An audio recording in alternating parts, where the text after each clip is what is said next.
Paul, that must feel very, very rewarding, satisfying, whatever you want to call it, after everything you've been through. Just to get a win in front of your own fans must be a great feeling. Yeah, a little bit like you can't think of the right adjective, can you, to describe it, and that's probably describes my emotions. But I think the overriding thing is that what has been consistent is the character of the team, and so I'm really pleased for the fans, really pleased for us, the staff, but as always, the people who bend the back and put the body on line is the players. So I'm just pleased for them, grateful for their efforts, not just today but every week. But today they got some reward for it, so it was nice to see.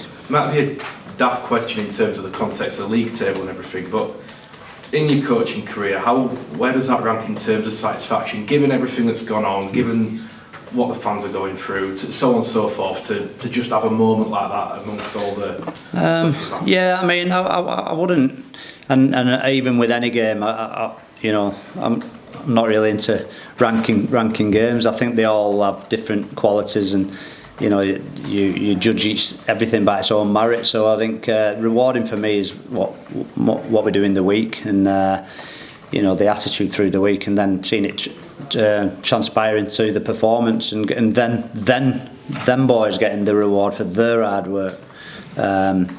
And so yeah, there are a lot of good things to admire, a lot of good things to get excited about today.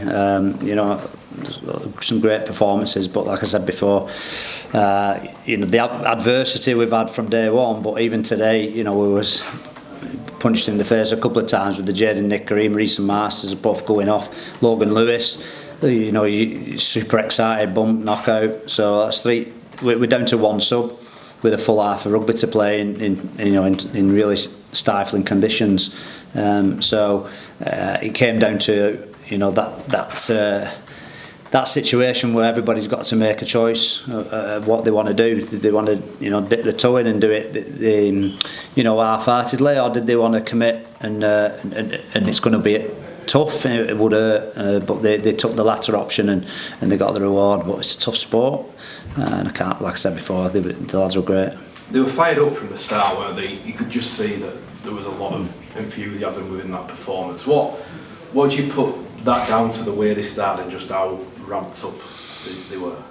I think like anything else, I think opportunity from more so from the consistency within the squad that we've had over the last few weeks. Opportunity that we've put some longer stretches of good performances together, and so a little bit of the growth of the group, and so that provides us with an opportunity to for us as staff not to have to start at page one of the playbook and the rules and principles of what we adhere to within our group. So we'll put in, I wouldn't say finishing touches, but less input in terms of we were nearer to a performance as the weeks progressed, and so yeah, I think when you say fired up, I think it's a given, and it's if you're not fired up and you're not prepared to play and excited, certainly on your own ground, then we're letting people down. And one thing that's been consistent is our fans from day one, and equally consistent is the motivation of the players to perform for the fans, and so they don't have a problem with motivation, that's for sure. Logan obviously failed. What's the crack with Jaden and Ethan? They both looked in. Yeah, they don't look good, to be honest. I think in particular Jaden. I think there's a suspected fracture of his arm, so that will probably see him done for the season. We'll wait a little bit more information on Eason. I think his shoulder popped out, but they got it back in. So as always with them cases, it's not the structural damage, more the what damage it's done in and around the structure, ligaments, tendons, all that malarkey. So scan will show that, no doubt, early in the week. But you would suspect that they'll both miss. Well, the three of them, certainly Jaden, certainly Logan, will miss our next game, and quite possibly Eason.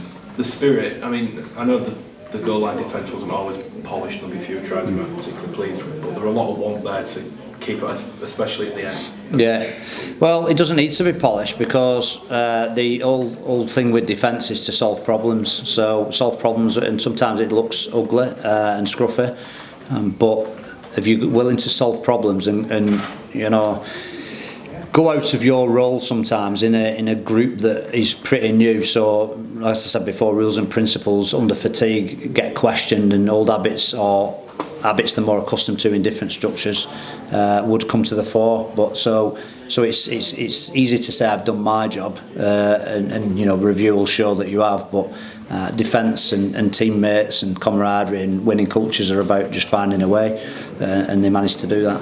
It's been another week on another note. A lot of talk again in the press about what's going on at the club day to day. The suggestion that the players are on about not playing next week. Are you aware of anything from the players? Have they communicated to you how they're feeling about the game next week? No, you know me, Matt. I do my job, go home, come back. I'll be here tomorrow, ready to graft. Simple. Tell me about Declan Murphy. Where's he? He's a Kiwi kid, isn't he? Is he when he came over to play rugby union and something like that? He did. He's been playing rugby union, so he's come over here. He has I think he's had a month or so at Wigan and just had a run around in the reserves, and then you know, we took him, and he's been with us for a few weeks now. So you know, we're a club that gives opportunities.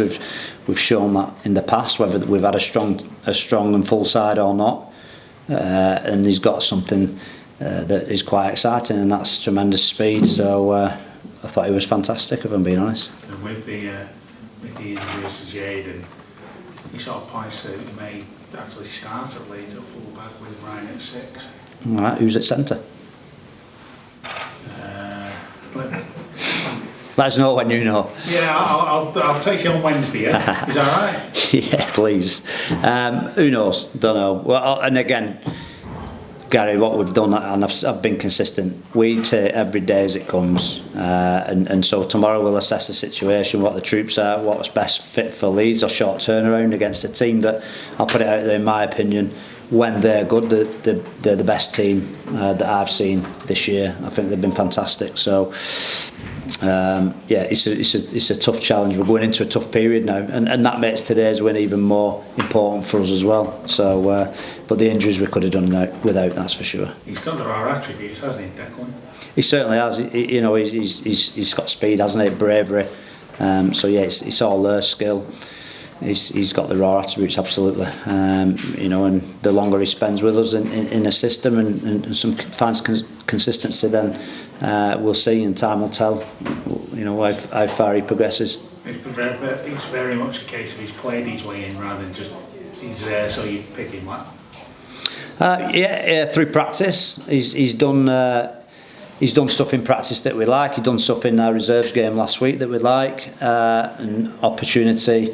Like I said before, he's at this club, obviously, you know, through personnel as well. So that's a contributing factor. We can't deny that. But we and the players, I've got to say, important that the players as well who were consulted in selection.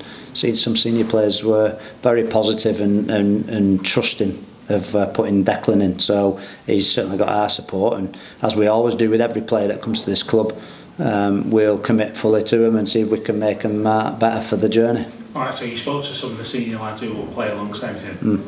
If I put him in, what would you think?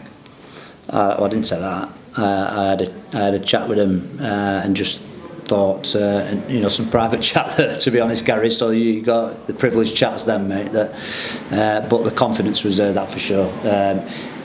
And we've all had chats before with senior players, and they, you know, they would express doubt. It's not something I do normally, but obviously with a new player from a, you know, different sport essentially, it's important that I make sure that, you know, everybody's on board, and it was a really positive response. Because he's completely new, how old is he? I mean, I don't know anything about him at all. Go and Google him, Gary. I'm not Google me, you know. Just you'll find him. I googled him and it came up, so Google him. I'll have a look and see. What's your aspirations off-field stuff notwithstanding, your aspirations for the rest of the season, can you sort of put points targets on it, or is it all just about measuring it in terms of effort and momentum? Yeah, I think obviously pre-season's when you generally set your goals, your aspirations, your expectations. That ship sailed a long time ago for us, and the turnaround of players consistently has made it difficult to hold people to account in that situation, because when you do that and you set goals, it's more about the contributing factors that get you there rather than the actual end goal itself. So we have I've always liked to coach, and I was going to say my philosophy. I like my players to be intrinsically motivated, where it's more about the bigger picture rather than the end goal, and then the end goal comes anyway, as a product of that. So I think where we're at the minute, that's where we're trying to do. We're trying to build the whole structure and the whole process in from the start, because of the new players. And so we'll put the building blocks in place. Hopefully we get consistency. Again, it's not because we've lost 3 bodies, but all we ask for as a staff is consistency, and we'll try and get the best out of every player we've got by putting them building blocks in place. If we get consistency, we're confident we can chalk up a few wins like we did today against Castleford. And I guess if you're asking what our goals and aspirations would be, it's to chalk as many wins up as we can. Obviously you could be tempted to look at the table now and say, all of a sudden you sort of look within touching distance, and it would obviously mean a lot not to finish bottom at the end of the season, right? But is that again not something that you'll specifically use as motivation?